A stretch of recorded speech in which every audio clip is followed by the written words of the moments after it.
All right, we are on the podcast now with Angelo Poli from MetPro. Angelo, how are you doing? I am doing great. Thank you, Trevor. Thank you, Angie, for having me back. And you made my day when you said that your wife has been inspired to now run a marathon. Yes, she is. She's training every day nearly. She is dedicated to it. She is having the time of her life. So it's been Taking the awesome. taking the plunge, going from half to full Taking the marathon. plunge. Yep, that's it. That's it. She's doing great. And you also said that Angie's like famous there now at MetPro because of all the progress. And I'm World famous at MetPro. I'm Not as probably famous as you, infamous. Trevor. He's No, no, infamous, no. I'm yeah. infamous. Yes.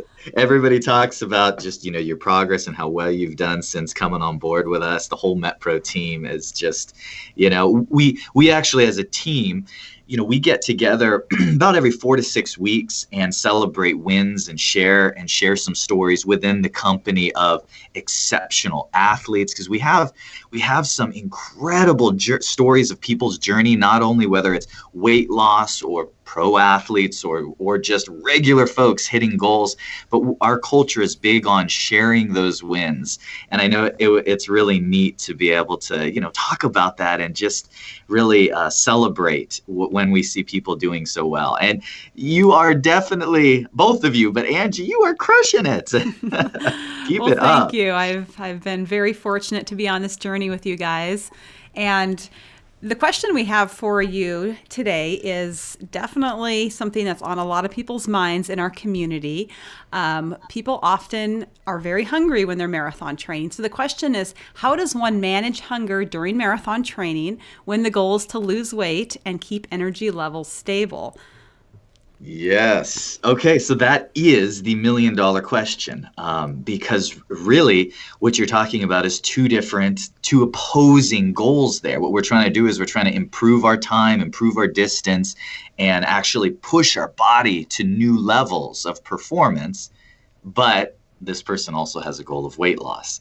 So balance has to be implemented. Um, Mini meals, snacks, and here's the reason why those are so effective is because you can prepare them in advance. So I'm all about the practical, actionable steps for people. And while going to someone and asking them to be ultra specific about, hey, can you eat this exact meal for dinner or this exact meal for lunch? Usually we can apply a principled approach, but I don't get the kickback when I say, hey, based on what you're doing and your schedule and your running, I think having a snack here and a snack there, and I'd like it to be exactly this. Most people are fine with it. And in fact, they say, oh, great. It takes the guesswork out for me. I don't even have to think about it. I'm thrilled that I'm getting the coaching and you're telling me exactly what to do. And then if you prepare those in advance, that's a huge factor. Now, for my more advanced athletes, and this can be across multiple sports, but a lot of runners, a lot of my triathletes, and even some of my strength sport athletes, a mantra that I'm constantly reminding them is calories you haven't yet eaten can't help you.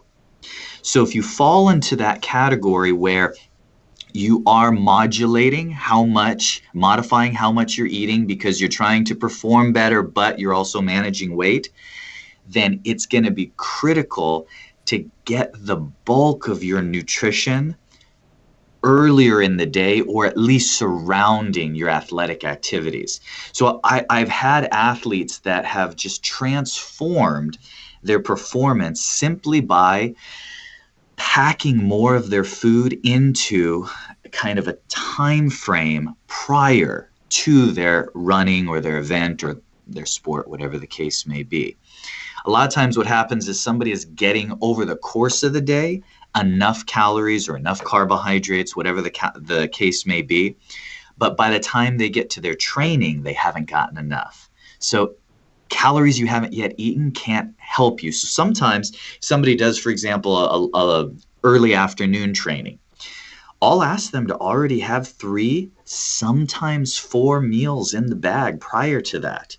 And what does that do? Well, it means maybe they won't have as many snacks after dinner, So they might be a little more hungry then, which can be challenging, but they're just getting ready to go to bed. They're not necessarily getting ready to redline their body.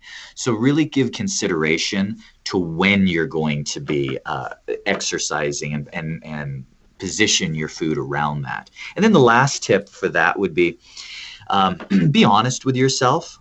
Beginners, you can do both. You can lean out, you can improve your times, you can see improvement in your athletic prowess, all while your body changes. But you'll quickly hit a threshold where you have to make some choices.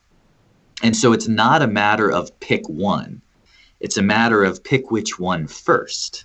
That's all. And so look at your schedule. Pull out your training schedule and say, okay, I have a race coming up in 12 weeks. That means if I know that I want to be at a lighter weight, I can push for that for the next 4 weeks. But I'm going to give myself a good, 8-week run of all the fuel I need, so I am on point to really perform my best when that race day arrives. And then after that race day, hey, maybe you can get another stint of a few weeks where you can swing the dial a little bit more towards body composition. And that is important. I see a lot of athletes that know, hey, I perform better at a lighter weight. And my cyclists are that way, and definitely my runners are that way. But remember, that is only the case if you're at that weight getting the fuel you need. If you have to go into a deficit to get there, you'll probably perform better a few pounds heavier. So it's not if you can lose the weight, it's when to push for those and cycling. And that's what our coaching really revolves around at MetPro is pull out your calendar. We're going to make sense of what your schedule looks like and pick the times where we're going to do a cutting cycle and the times when we're going to do a performance cycle. Yeah, that really makes a lot of sense. I know when our nutrition coach Natalie and I talk, it's like, okay, I've got, sometimes I have multiple events on the calendar, but I'm like, right now, fat loss is a priority to me. So, I'm putting aside often time goals to be able to maintain that and everything. And then, she does her best to, like you said, periodize the nutrition so that I'm feeling good on race day as well. But like you said, sometimes you have to make choices. You can't have it all at once. That's it. That's where the specificity comes in for each person. Awesome. Very good. Well, thank you for sharing your knowledge and expertise with us, Angelo, and keep up the great work there at MetPro. Thank you so much.